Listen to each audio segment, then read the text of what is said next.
Boa noite, a paz do Senhor Jesus, glória a Deus. Louvado seja o Senhor por mais um dia. Este é o dia que o Senhor fez, portanto sejamos gratos por esse dia, glória a Deus. Hoje, dia 29 de julho de 2026, nosso Café com Palavra, nosso devocional, tem como título Ele caminha com você. Glória a Deus, você não está só. O Senhor caminha ao seu lado, o Senhor caminha com você à sua frente, à sua direita, à sua esquerda, por todos os lados. A mão do Senhor está sobre você para guardar, para proteger e para livrar do mal. Glória a Deus, louvado seja o Senhor. Hoje chegamos no capítulo 7 do livro de Neemias. Capítulo 6, o muro foi concluído em 52 dias, o muro foi totalmente concluído para a glória de Deus. E agora no capítulo 7, Neemias trata da segurança de Jerusalém.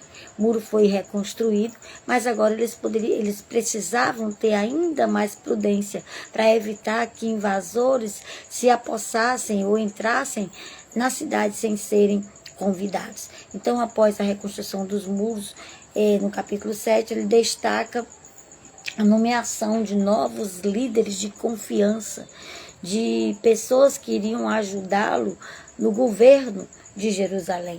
E também ele dá instruções sobre vigilância dos portões e faz a listagem genealógica dos exilados que voltaram do cativeiro. Tudo isso nós temos no capítulo de número 7. É interessante, mas o Senhor não faz. Deus te abençoe, minha amada.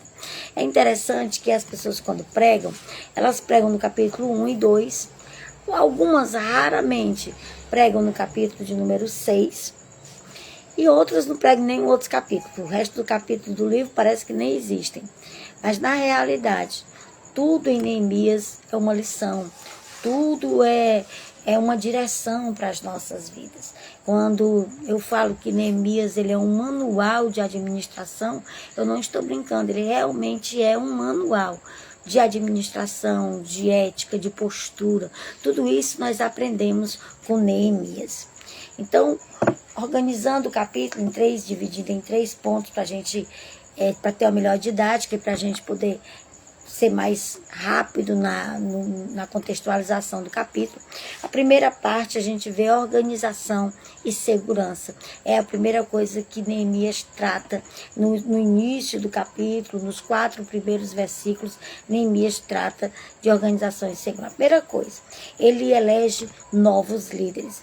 E é interessante que Neemias coloca líderes, não é nem pelo talento em si, ele coloca porque eram homens tementes a Deus, fiéis ao Senhor. Ele chega a citar que um dos líderes que ele levanta era mais fiel do que todos os outros. Ele diz no versículo 3, e que ele era, no versículo 2, que ele era mais fiel e temente a Deus do que muitos outros. Ou seja, ele escolheu essas pessoas pela fidelidade deles ao Senhor, pelo temor que eles tinham diante do Senhor. E ele elege Anani, que é chamado de seu irmão, mas alguns historiadores dizem que ele era primo.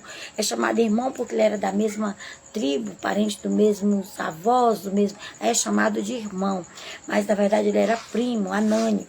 Ele é colocado como comandante da fortaleza e Ananias é colocado como uma espécie de sátrapa, uma espécie de prefeito ali de Jerusalém, porque Neemias ele era o governador, então não era só de Jerusalém, era de toda a Judá. Todos os territórios, as partes de fazenda, de interior, tudo fazia parte da gestão de Neemias como governador. Então ele coloca esses para ajudar no governo da cidade. E ele escolhe esses homens por causa da fidelidade e do temor que eles demonstravam ao Senhor. Então é muito importante isso como lição para as nossas vidas. Um líder não pode ser escolhido porque é um parente nem porque é amigo. Um líder tem que ser escolhido porque ele é temente a Deus, é fiel ao Senhor, tem um bom testemunho, tem um bom caráter. Esses devem ser os primeiros requisitos. Depois vem o talento, depois vem o carisma, depois vem as demais coisas. Os primeiros requisitos devem ser esse.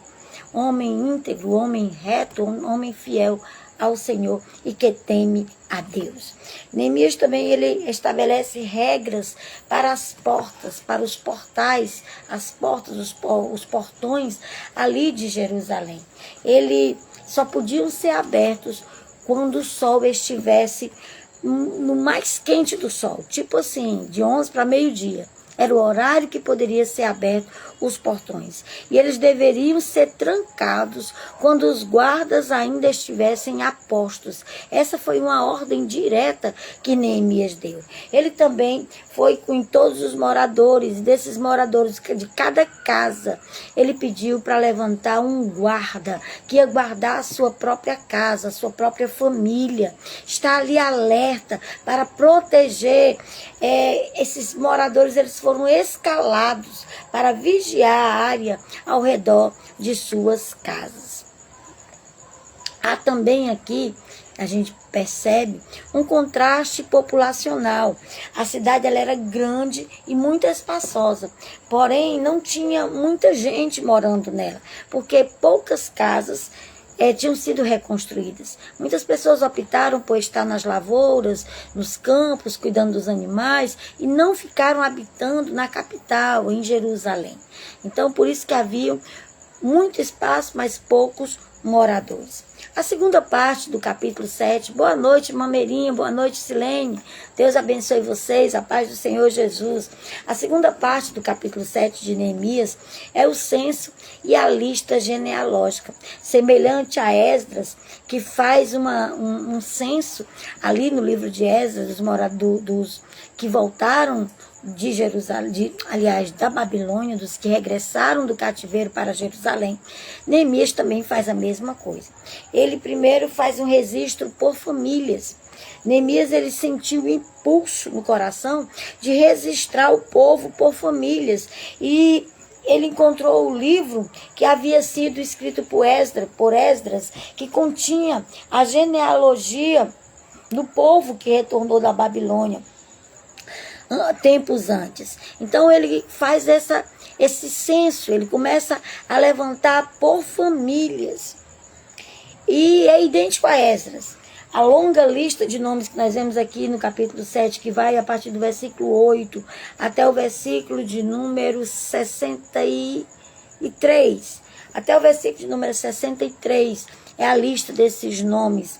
Essa lista de nomes de clãs e números que ocupa a maior parte desse capítulo, repete quase que de forma idêntica como Esdras fez no seu registro lá no capítulo 2 de Esdras, quando ele faz o registro dos que regressaram. Nós já vimos aqui no nosso devocional. Então é quase que integralmente a mesma lista de Esdras, servindo para validar a identidade e a herança legítima desse povo.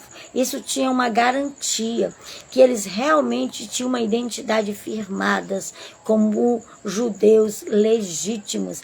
Por que isso era tão importante? Para garantir que Jesus viesse da linhagem pura dos judeus, sem mistura, sem ter mistura com outros povos, uma linhagem totalmente íntegra, pura diante de Deus. Aí, quando Neemias faz essa lista, precisa de uma aprovação sacerdotal. E no meio dessa lista ele percebe que alguns descendentes que tentaram servir como sacerdotes não acharam o registro oficial que foi dado por Esdras no censo, e eles foram imediatamente suspensos das suas funções. Eles não puderam exercer. Neemias disse: vocês vão ficar de fora até que a gente ore ao Senhor e até que a gente lance o Purim e o Senhor fale. Se não, o Senhor não falar, vocês não vão mais fazer parte dos sacerdotes. Vocês são judeus, mas não podem exercer o sacerdócio, porque vocês não têm o registro da pureza sacerdotal de vocês. E eles foram suspensos das funções sagradas, até que houvesse uma consulta e que fosse de Deus definitiva. Enquanto isso, eles ficavam de fora.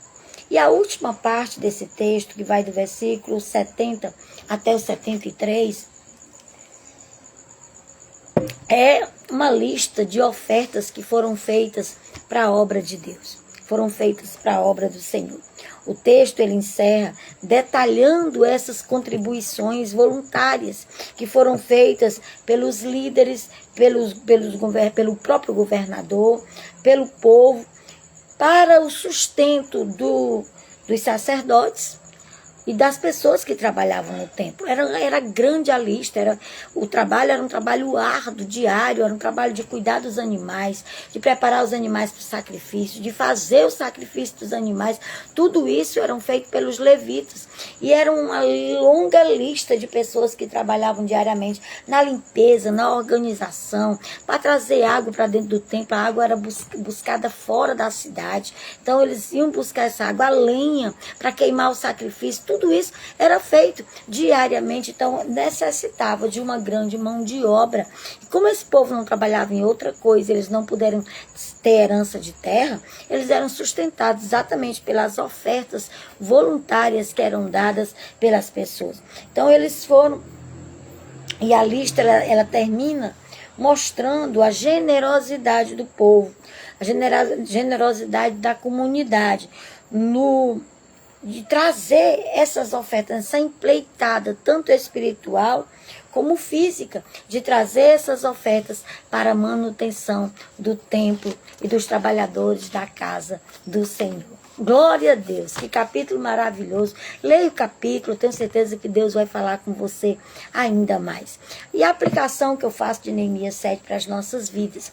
Neemias 7, ele foca em gestão, proteção e identidade. Ele nos ensina como gerir a nossa própria vida, os nossos negócios, a nossa família. Ele nos ensina como proteger a nossa vida, a nossa família. E ele nos ensina que nós precisamos ter uma identidade firme. Nós não podemos ser levados por qualquer ensino, nós não podemos ser conduzidos por coisas de internet. Nós temos que ter firmeza na nossa identidade. A nossa identidade precisa estar firmada em Deus. Então, eu dividi também em 3 partes essa aplicação de Neemias 7. A primeira parte, proteção e vigilância.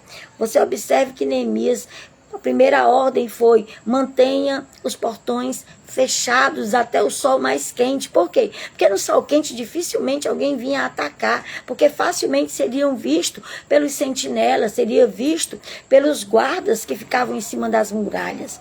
Então ele tem esse cuidado de dizer: mantenha os portões fechados, só abra na hora do sol mais quente e fechem enquanto os guardas ainda estão a postos. Antes do sol se pôr, os portões deviam ser fechados. Ele também ensina e diz que é para colocar guardas na frente e nos fundos de cada casa, de cada família. O que Neemias está nos ensinando? Está nos ensinando, primeiro, que muitas vezes nós oramos ao Senhor por uma bênção, por uma vitória. E quando o Senhor manda essa bênção, manda essa vitória, nós relaxamos. Nós deixamos as portas abertas. Nós precisamos continuar vigilantes, mesmo depois que a bênção chega, mesmo depois que o Senhor nos coloca para trabalhar, nos coloca na obra, aí é que a gente tem que estar vigilante mesmo. Segunda coisa que Neemias está nos ensinando nesse primeiro ponto é que nós somos os guardas da nossa família, que nosso lar é o nosso primeiro ministério. Nós precisamos guardar com toda a nossa força, com todo o nosso entendimento, preservar, não expor, não sair falando dos problemas da nossa família para o povo por aí, não ficar falando das fraquezas dos nossos cônjuges, dos nossos filhos para os outros, mas preservar, guardar, proteger. É isso que Neemias está nos ensinando, quando ele diz: cada pai selecione aí um filho, um irmão, um primo, um parente, alguém para ficar de guarda durante o dia e alguém para ficar de guarda durante a noite, para que vocês não fiquem vulneráveis, para que vocês fiquem protegidos. Neemias está nos ensinando. Nosso primeiro ministério é a nossa família. E nós devemos nos dedicar com todo o nosso entendimento e com toda a nossa força para guardar, proteger a nossa família. Não podemos falar das nossas vulnerabilidades para qualquer pessoa. Devemos preservar a identidade da nossa família, preservar nossos filhos, preservar nossos cônjuges. Glória a Deus. Pai do Senhor, minha irmã Edilene, Pai do Senhor, Eudete, Deus abençoe vocês, em nome de Jesus. Glória a Deus. A segunda aplicação de Neemias 7 para as nossas vidas são critérios de liderança. Liderança, ela primeiro precisa ter caráter, depois habilidades. O caráter vem antes das habilidades. Então a gente tem que ter esse entendimento. Esses homens que Neemias escolheu foram escolhidos pela fidelidade e o temor ao Senhor. Quando nós exercemos algum cargo na igreja e vamos levantar um auxiliar, ou quando nós pastoreamos uma igreja ou dirigimos um departamento, nós temos que ter critérios na hora de escolher quem vai nos ajudar. Nós temos que escolher primeiro pelo caráter, depois pelas habilidades. E temos que ver se essa pessoa tem fidelidade e temor ao Senhor. Da mesma maneira nós devemos agir com fidelidade e com temor ao Senhor. Aleluia. E a terceira aplicação que nós fazemos de Neemias 7 é preservação da liderança e legado. Neemias tem o cuidado de observar quem é que tem o nome, quem é que tem o registro oficial dado por Esdras, que realmente voltou da Babilônia com fidelidade a Deus, sem mistura, sem se casar com pessoas estrangeiras, puro, na linhagem pura, porque isso preservava a linhagem do Messias. Isso era um legado deixado para as próximas gerações. Então a gente vê aqui em Neemias 7 a importância das raízes, a importância de preservar nossa família, a importância de escolhermos certo quando nós vamos nos casar, observar com quem nós estamos nos casando, ou observar quando os nossos filhos fazem as escolhas deles, pedir a Deus a direção, para ver se essa pessoa procede de Deus. Isso é uma maneira de preservar as raízes, de preservar o legado dado por Deus para ser preservado dentro da família. Também existe ordem e organização. Deus, ele é um Deus de decência e ordem. E ele é um Deus organizado. Ele trabalha com organização. E ele gosta que nós trabalhemos também com organização. Neemias ensina que na obra de Deus precisa ter organização. Que na casa do Senhor precisa ter organização. Mas ele também está nos ensinando a organizar a nossa própria vida. Organizar a nossa vida financeira. Organizar a nossa vida dentro de casa, organizar as nossas contas, organizar as nossas coisas, saber onde é que está cada coisa. Isso faz parte de uma casa bem sucedida. E Neemias está nos ensinando. Ele está nos ensinando que Deus, ele valoriza registros, valoriza planejamentos e ele valoriza clareza administrativa. Se você exerce um cargo público ou se você trabalha com valores, seja íntegro, seja transparente, tenha clareza administrativa nos negócios que você faz. Ter uma vida organizada é uma forma de louvar a Deus, bendizer o seu nome e glorificá-lo, porque ele se agrada dos que assim procedem, dos que agem com integridade e com clareza administrativa. E a última aplicação que nós vemos de Neemias 7 é exatamente a generosidade coletiva do povo. É o sustento da obra de Deus. A obra de Deus, ela é feita por nós. Somos nós que mantemos a obra do Senhor. Então seja alguém como Barnabé, seja alguém benevolente, seja alguém que tenha a mão aberta para abençoar a obra do Senhor. E tenha certeza que Deus também vai lhe abençoar. Não só a obra de Deus, abençoe também sua família, abençoe seus familiares, abençoe aqueles que estão próximos de você. Se você tem na sua mão como fazer, faça. Porque Tiago diz que se alguém tem fome ou se alguém tem necessidade de algo e você diz, eu vou orar por você, de nada vai adiantar. Tiago diz, mostra-me a tua fé pelas obras, que eu te mostrarei a minha fé pelas obras que eu tenho feito. Então ele está dizendo, mostra as tuas obras pela fé. Faça, não para receber. Faça porque você já recebeu do Senhor, porque o Senhor é bom e ele tem suprido cada uma das nossas necessidades em glória por Cristo Jesus. Jesus, o nosso Senhor, como diz em Filipenses capítulo 4, verso 28. Glória a Deus. Concluímos mais um capítulo 7 de Neemias.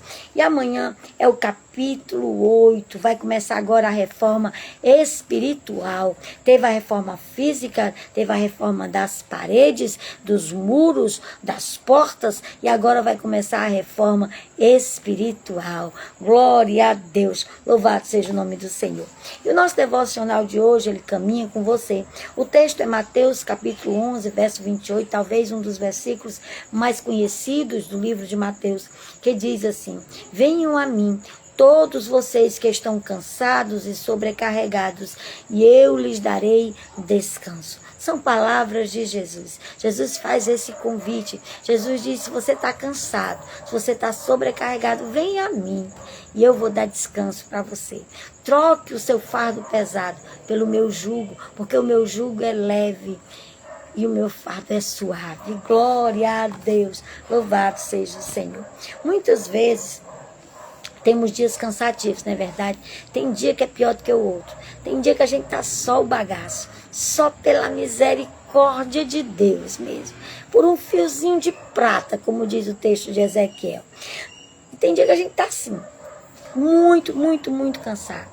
Seja pela correria, seja pelos muitos compromissos, ou porque as coisas não saem conforme a gente planejou, mas tem dia que a gente está muito, muito, muito cansado, muito sobrecarregado, só o bagaço da laranja mesmo. Além de tudo isso, ao chegar em casa, às vezes encontra notícias que acabam nos carregando com coisas ruins, que acabam nos afetando ainda mais e nos sobrecarregando ainda mais. E nesse turbilhão de tantas coisas indesejáveis, sem que possamos fazer algo para impedir, temos a sensação de estarmos com as mãos atadas. Quantas vezes a gente não se sente assim? Tem dia que a gente diz: meu Deus, quanto mais eu faço, pior fica. Senhor, tem misericórdia. Tem dia que a gente está realmente assim, cansado, sobrecarregado, os ombros pesam. É um negócio assim, fora de sério. Então, deixa eu te dizer algo. Se tudo isso faz sentido para você, não se deixe vencer. Eu tenho uma boa notícia para dar para você. Jesus te convida hoje, agora, nesse momento, para se aproximar dele e lançar aos seus pés todas as suas frustrações e cansaço, para então você receber alívio e descanso para a sua alma. Coloca tudo diante dele, aleluia. Coloca tudo aos pés dele e ele vai dar descanso, descanso tão necessário que você precisa, ele vai dar. Troque o seu fardo pelo fardo leve do Senhor. Ouça o sussurro de Jesus dizendo no seu ouvido hoje: venha a mim, você que está cansado e sobrecarregado, e eu te darei descanso. Eu te darei alívio. Eu tirarei esse peso dos teus ombros. O apóstolo Paulo diz: lançando sobre ele toda a vossa ansiedade, porque ele tem cuidado de vós. É o Senhor que tem cuidado de cada um de nós. Jesus, ele ama cada um de nós e está sempre disponível para nos envolver nos seus braços. Mas o grande problema é que muitas vezes queremos resolver tudo sozinhos. Às vezes até a gente ora, mas assim que a gente sai da presença do Senhor, a gente puxa o problema para a gente de novo. Coloca nos pés de Jesus e descansa. Deixa nos pés dele. Ele sabe como fazer. Ele sabe como trabalhar. Ele sabe a forma certa de resolver. Aleluia. Como diz a canção do Voz da Verdade. Aquilo que parecia impossível, aquilo que parecia não ter saída, aquilo que parecia ser minha morte, mas Jesus mudou minha sorte. Sou um milagre, estou aqui. Jesus pode mudar aquilo até que parece ser a sua morte. Ele pode transformar, porque Ele tem todo o poder para mudar a sua história. Ele caminha com você, aleluia. Glória seja dada ao nome do Senhor, aleluia. Muitas vezes nós queremos resolver tudo sozinhos, navegar contra os ventos contrários com a força do nosso braço, achando que a gente vai conseguir vencer a tempestade. Não vai não. Tempestade a gente vence com Jesus dentro do barco, às vezes até dormindo, mas Ele tem o poder sobre os ventos e Ele consegue acalmar os mares, aleluia. Por isso acabamos nos cansando, acabamos perdendo as forças, porque nós mesmos não vamos conseguir pelas nossas próprias forças. Talvez até hoje você tenha agido dessa forma, diante dos problemas em sua volta, seja na sua família, seja no seu trabalho, seja nas suas finanças, ou até mesmo na sua saúde, tanto física como emocional. Mas a partir de hoje, se posicione. Coloque seus problemas diante do Senhor. Saiba que você não precisa carregar esse peso sozinho. Jesus está ao seu lado. Hoje Ele está te convidando para caminhar com Ele, pois Ele tem uma nova direção para a sua vida, onde você encontrará cura, leveza e paz. A paz que excede todo o entendimento. Tem uma canção antiga da Thalita que diz assim: se levante do chão, erga sua cabeça, olhe para o alvo que produz salvação. Se levante do chão, erga sua cabeça. Derrota não é coisa de cristão. Derrota não é coisa de cristão. Descansa em Jesus. Ele pode todas as coisas. Ele te convida a trocar essa dor, esse cansaço físico, esse esgotamento emocional, essa tristeza pelo fardo dele. Ele quer dar descanso para a sua alma. Coloca tudo nos pés dele e vai dormir tranquilo. Fica tranquilo, como diz a canção do Som e Louvor. Fica tranquilo, dorme tranquilo, pois o Senhor cuida de tudo para você. A frase de hoje: em Jesus, você transforma a sua dor em seu maior testemunho.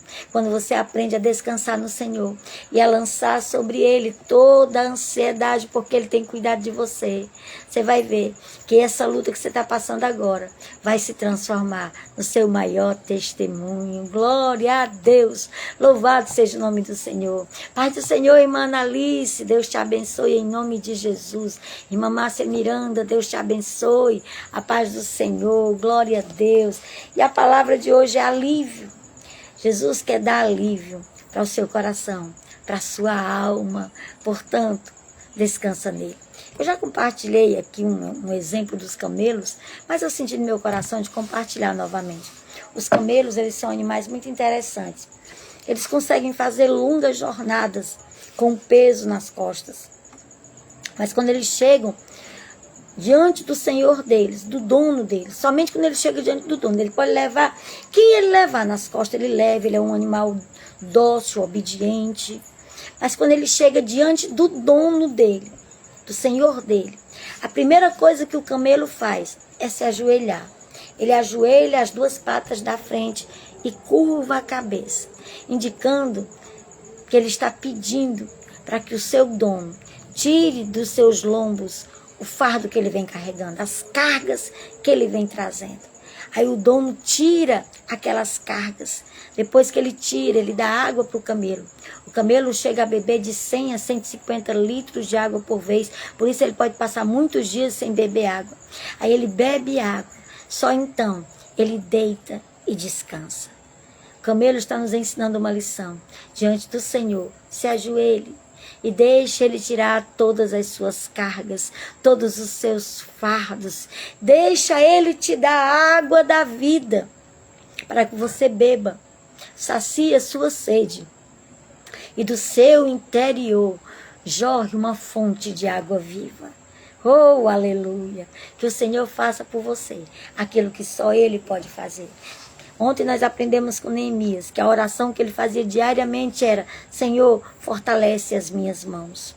E hoje eu quero terminar esse devocional fazendo essa oração novamente de Neemias, que o Senhor fortaleça as nossas mãos, que a cada dia Ele renove as nossas forças para continuar mais um dia, para a glória do nome do Senhor. Deixa eu orar, para nós concluirmos o nosso devocional. São 9h24 da noite, para a glória do nome do Senhor. Pai amado, eu quero te louvar e te agradecer. Obrigado pela tua palavra.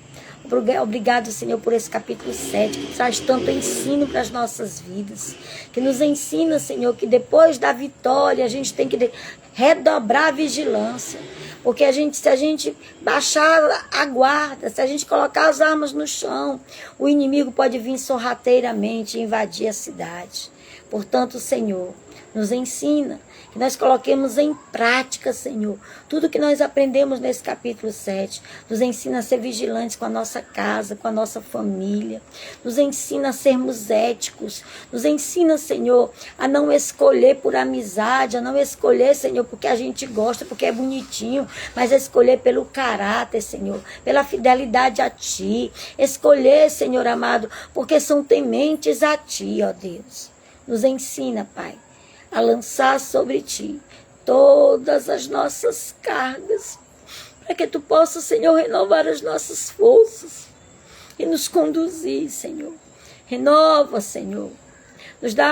Fortalece as nossas mãos, os nossos braços, as nossas pernas, a nossa mente, o nosso coração, o nosso espírito para cada dia, Senhor.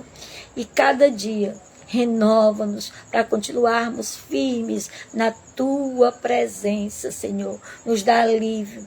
Dá alívio aos Teus filhos que estão assistindo essa live. Os que ainda vão assistir esse vídeo, Senhor, fala com eles. Traz alívio, descanso para as suas almas. Em nome de Jesus e para a glória do nome de Jesus. Amém. Amém. Glória a Deus. Vamos terminar cantando a canção do Caleb? Renova-me, Senhor Jesus, já não quero ser igual. Renova-me, Senhor Jesus, dá-me o Teu coração, porque tudo que há dentro de mim necessita ser mudado, Senhor, porque tudo que há dentro do meu coração necessita mais de Ti. Aleluia, glória a Deus. A paz do Senhor, meus irmãos. Deus abençoe a vida de vocês. Beijo no coração de vocês.